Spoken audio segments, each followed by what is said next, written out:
حضرت صلی اللہ علیہ وآلہ وسلم پر وحی کا ابتدائی دور اچھے سچے پاکیزہ خوابوں سے شروع ہوا۔ آپ خواب میں جو کچھ دیکھتے وہ صبح کی روشنی کی طرح صحیح اور سچا ثابت ہوتا۔ پھر من جانب قدرت آپ تنہائی پسند ہو گئے اور آپ نے غار حرا میں خلوت نشینی اختیار فرمائی اور کئی دن اور رات وہاں مسلسل عبادت اور یاد الہی و ذکر میں مشغول رہنے لگے۔ جب تک گھر آنے کو دل نہ چاہتا توشہ ہمراہ لیے ہوئے وہاں رہتے۔ توشہ ختم ہونے پر ہی اہلیہ محترمہ حضرت خدیجہ رضی اللہ تعالی عنہا کے پاس تشریف لاتے اور کچھ توشہ ہمراہ لے کر پھر وہاں جا کر خلوت گزین ہو جاتے۔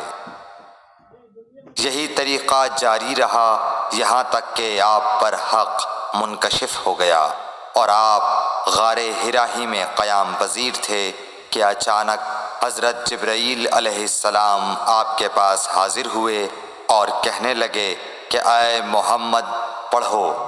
آپ فرماتے ہیں کہ میں نے کہا کہ میں پڑھنا نہیں جانتا۔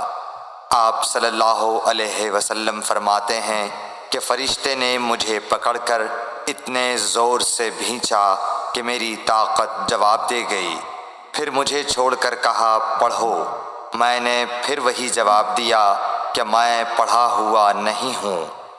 اس فرشتے نے مجھ کو نہایت ہی زور سے بھینچا کہ مجھ کو سخت تکلیف محسوس ہوئی۔ پھر اس نے کہا کہ پڑھ۔ میں نے کہا میں پڑھا ہوا نہیں ہوں۔ فرشتے نے تیسری بار مجھ کو پکڑا اور تیسری مرتبہ پھر مجھ کو بھینچا۔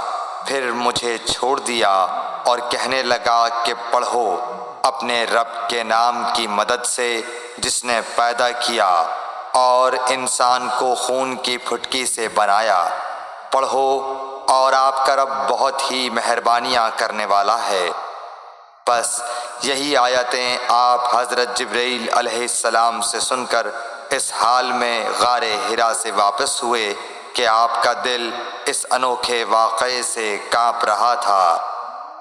آپ حضرت خدیجہ کے ہاں تشریف لائے اور فرمایا کہ مجھے کمبل اوڑھا دو، مجھے کمبل اوڑھا دو۔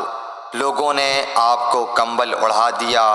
جب آپ کا ڈر جاتا رہا تو آپ نے اپنی زوجہ محترمہ حضرت خدیجہ رضی اللہ تعالی عنہا کو تفصیل کے ساتھ یہ واقعہ سنایا اور فرمانے لگے کہ مجھ کو اب اپنی جان کا خوف ہو گیا ہے۔ آپ کی اہلیہ محترمہ حضرت خدیجہ رضی اللہ تعالی عنہا نے آپ کی ڈھارس بندھائی اور کہا کہ آپ کا خیال صحیح نہیں ہے۔ اللہ کی قسم آپ کو اللہ کبھی رسوا نہیں کرے گا۔ آپ تو اخلاق فاضلہ کے مالک ہیں۔ آپ تو کنبہ پرور ہیں، بے کسوں کا بوجھ اپنے سر پر رکھتے ہیں، مفلسوں کے لیے آپ کماتے ہیں، مہمان نوازی میں آپ بے مثال ہیں اور مشکل وقت میں آپ امر حق کا ساتھ دیتے ہیں۔ ایسے اوصاف حسنہ والا انسان یوں بے وقت ذلت و خواری کی موت نہیں پا سکتا۔ پھر مزید تسلی کے لیے حضرت خدیجہ رضی اللہ تعالی عنہا آپ کو ورقہ بن نوفل کے پاس لے گئیں جو ان کے چچا زاد بھائی تھے اور زمانہ جاہلیت میں نصرانی مذہب اختیار کر چکے تھے اور عبرانی زبان کے کاتب تھے۔ چنانچہ انجیل کو بھی حسب منشائے خداوندی عبرانی زبان میں لکھا کرتے تھے۔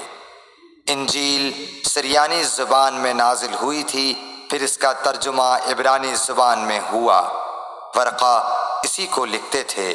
وہ بہت بوڑھے ہو گئے تھے، یہاں تک کہ ان کی بینائی بھی رخصت ہو چکی تھی۔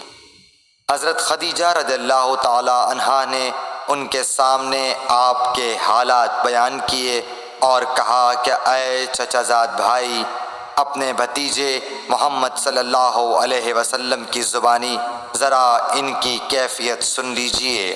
وہ بولے کہ بھتیجے آپ نے جو کچھ دیکھا ہے اس کی تفصیل سناؤ۔ چنانچہ آپ صلی اللہ علیہ وآلہ وسلم نے از اول تا آخر پورا واقعہ سنایا، جسے سن کر ورقہ بے اختیار ہو کر بول اٹھے کہ یہ تو وہی ناموس معزز رازدان فرشتہ ہے جسے اللہ نے حضرت موسیٰ علیہ السلام پر وحی دے کر بھیجا تھا۔ کاش میں آپ کے اس عہد نبوت کے شروع ہونے پر جواں عمر ہوتا، کاش میں اس وقت تک زندہ رہتا جب کہ آپ کی قوم آپ کو اس شہر سے نکال دے گی۔ رسول کریم صلی اللہ علیہ وآلہ وسلم نے یہ سن کر تعجب سے پوچھا کہ کیا وہ لوگ مجھ کو نکال دیں گے، حالانکہ میں تو ان میں صادق و امین و مقبول ہوں؟ ورقہ بولا، ہاں یہ سب کچھ سچ ہے، مگر جو شخص بھی آپ کی طرح امر حق لے کر آیا لوگ اس کے دشمن ہی ہو گئے ہیں۔ اگر مجھے آپ کی نبوت کا وہ زمانہ مل جائے تو میں آپ کی پوری مدد کروں گا، مگر ورقہ کچھ دنوں کے بعد انتقال کر گئے، پھر کچھ عرصے تک وحی کی آمد موقوف رہی۔ صحیح بخاری حدیث نمبر 3۔